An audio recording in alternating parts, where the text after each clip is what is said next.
Hey everyone, thanks for tuning in. My name is Sean and this is New Yankee Auto Systems. In today's episode we're going to be working on our Volunteer Legends car. Now I want to take a quick second or a quick minute if you will just to briefly explain what the car is for any new viewers, anyone that's just curious, or anyone that just doesn't know anything about the car or what I've been doing so far. The Volunteer is a former Legends race car. What a Legends race car is essentially a custom chassis and frame that is powered by a Yamaha 1200cc or 1250cc motorcycle engine that's been turned sideways. The engine and transmission has been adapted to run on a drive shaft that feeds a shortened Toyota Celica rear axle. This car in itself as a design, as the cars are designed and made, is basically a Frankenstein race car. It's got a custom chassis, it's got a custom fiberglass body. It is modeled off of 30s era vehicles, but it's made out of fiberglass. As far as what makes up this car itself and how it actually functions and what parts they use, the engine is from a Yamaha, the transmission is from a Yamaha. The rear axle is from I believe it's a 1978 to 1981 Toyota Celica that has been customized and shortened. The front brakes are from a Toyota Celica.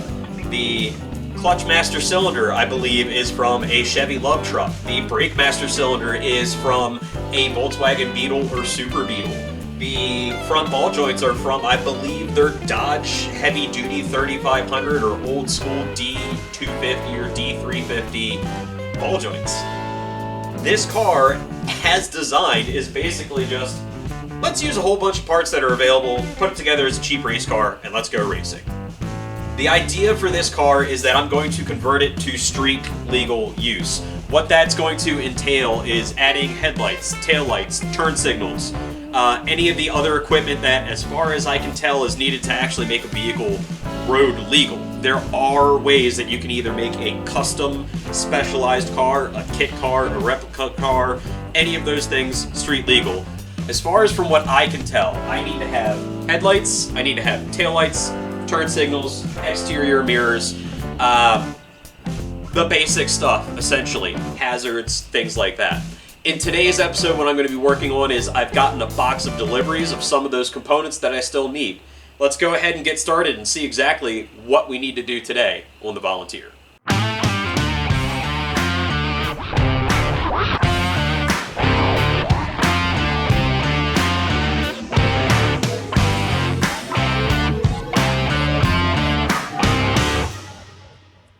Now what I plan on working on today is actually getting some of these components that I've ordered installed onto the Volunteer car. I already have my headlights figured out, I already have my wiring harness installed and all of my lighting controls. I basically have all of my wiring already ran to the back of the car ready for the tail lights and the license plate light. I can't forget about the license plate light.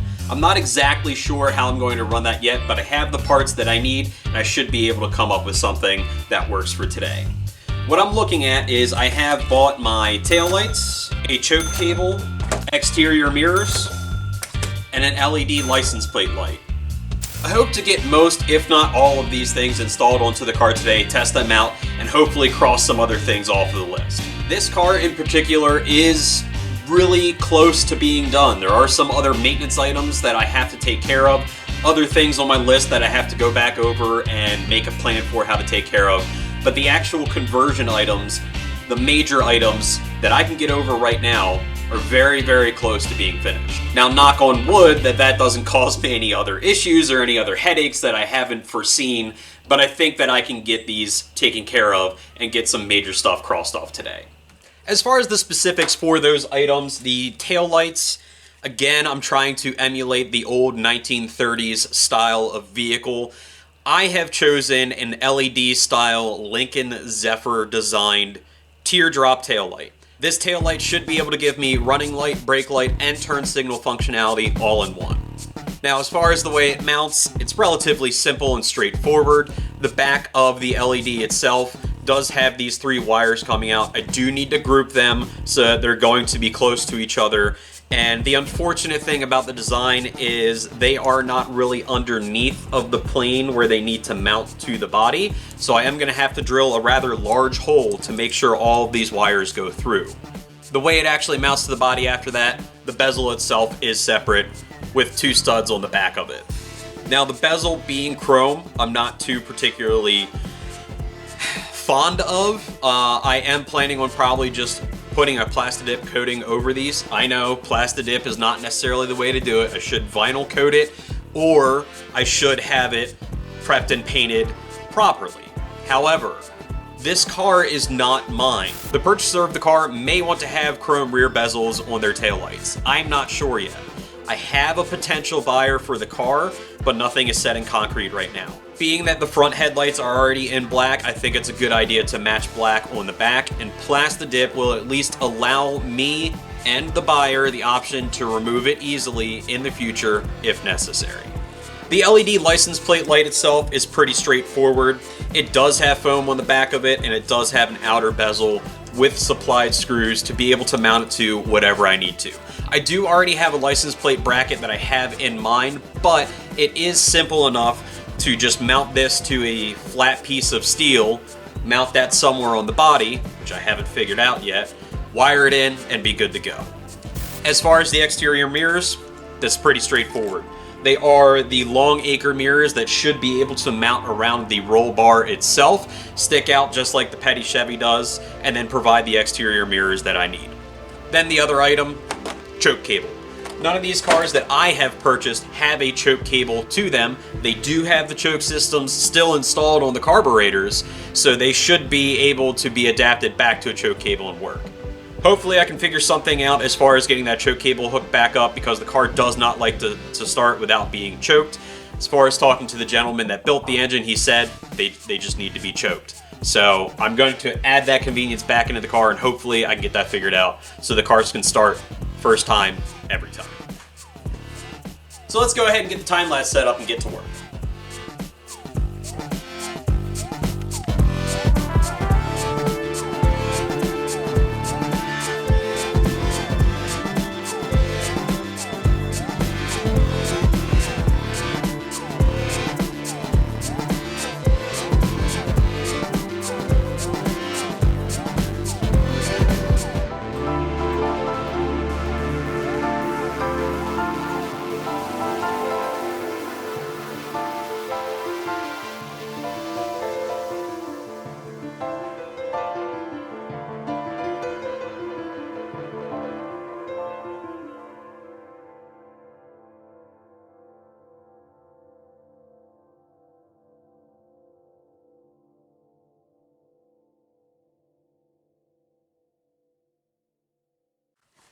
Before I go ahead and actually get started on the wiring, I'm going to have to make sure I test all of my components first. I know where all my wiring is, I know where it goes, I just have to make sure that I know which circuit is which. For that, I'm going to have to turn the car on, get my multimeter out, I do have my multimeter here and ready, and start testing some circuits. First things first is going to be flipping the kill switch, which is another thing that I added to this car. I wanted to make sure that with the kill switch in operation, once you flip the kill switch, you did have access to your lights, and it wasn't separate to any other kind of switch, but I did also need to isolate and make sure that it would turn off and not drain on the battery completely. And with that being said, let's go ahead and flip the kill switch. Simple quarter turn, kill switch is on. Let's go ahead and go up to the front of the car and make sure that everything still works. Gonna go ahead, get in here, over to my lighting control. You might not be able to see it, but it's here. Go ahead and turn my lights on. I've got headlights, so that's good. I'm also going to test the horn just to make sure all my circuits are working. Horn works. I'm going to right now go ahead and flip to the left turn signal. You can hear it. Kind of see it. Yes, it's working. I'm going to go ahead and flip to the right turn signal. I can hear it. Is it working? Yes, it's working. Okay, so I know that I've got everything working right now. I'm also going to probably actually flip this over to the hazard section so that I can actually test my wires in the back. But before I flip over to the hazards, I think I'm just going to go back there and test everything the way it is now. Try and find my main input for my power and my main ground. Ground should be black. That should be easy. All right, I've got my multimeter all hooked up already. I've got the black probe in black and the red probe in blue because I believe this is my main power. It is currently reading 11.86 volts. It's a little low, just means my battery tender is not staying on and keeping the battery charged the way that I would really like it to. I have to get a new battery tender. But the next thing that we're going to do is I'm going to try and do this one hand. So the voltage isn't really picking up too well or too steady, but you can hear the multimeter switching back and forth, meaning that as it's applying voltage or applying ground, maybe, it is switching through. So that white section or this white circuit should be my brake lights and turn signal circuits. So that's good. That should be the same for this circuit over here, except that the brown wire is more than likely going to be the high function circuit.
What I was working on here at this point was trying to map out exactly the best way to mount the taillights. What I ended up figuring I would do was pick a point on the body, being as both of these fenders are not mounted equally. The right side fender is actually higher than the left.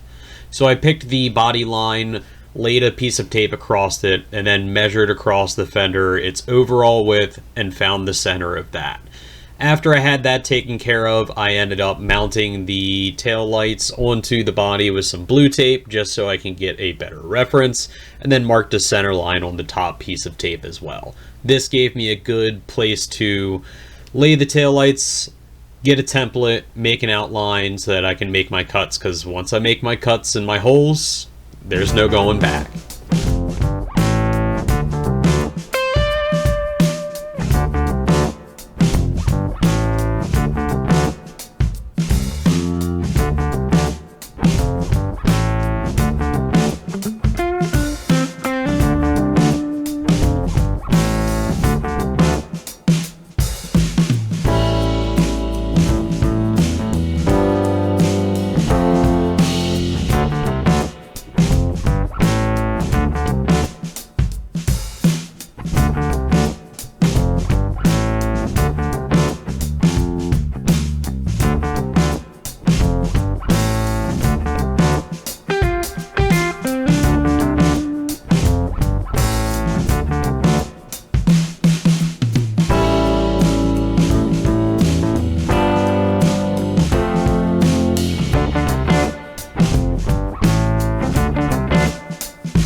At this point, I had continued and pressed on and gotten all of my connections taken care of, and I was ready to actually formally install the light. So I was removing all of my blue tape and getting ready to test fit the final installation of my lights at this time.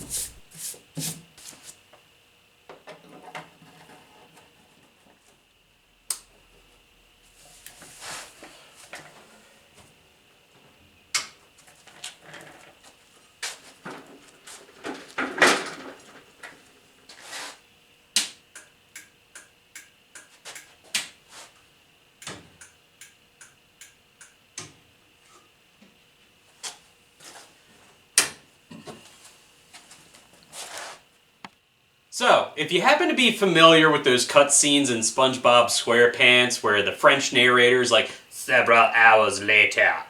Yeah, that and then some. Time got away from me. It just happened to be one of those days where the work's it's gotta get done.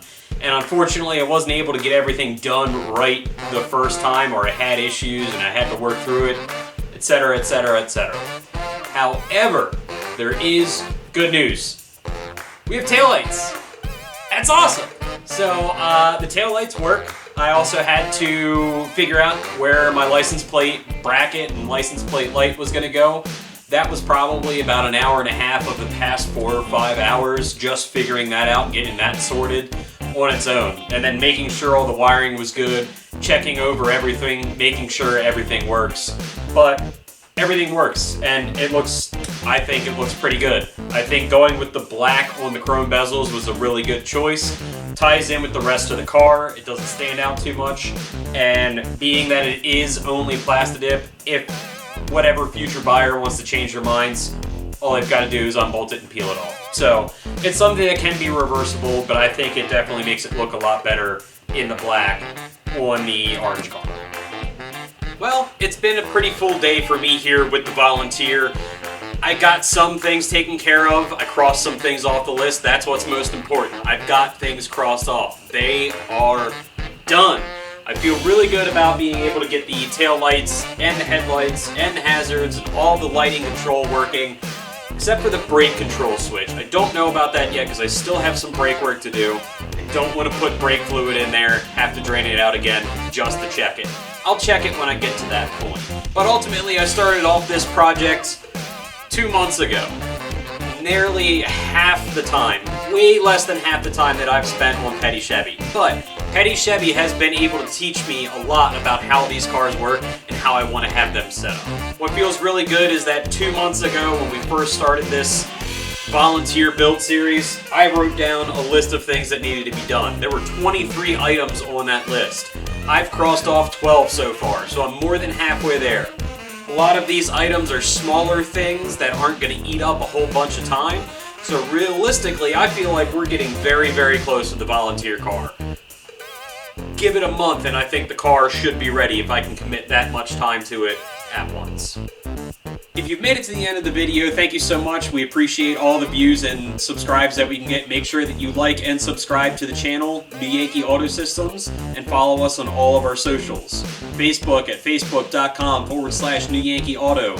TikTok, find us by New Yankee Auto Systems. Instagram, S_Cox86. And of course here on YouTube as well. Hopefully next week we'll be able to jump back into the vehicle. I've got a couple of other things on order. I've got wheel cylinders on the way. I've got the choke cable to install. Got to figure out some front and rear reflectors. It's not a big deal. We'll get those figured out too. But meanwhile, progress is progress, and we've been making some progress on the Volunteer. I hope you enjoyed the episode. See you on the next one.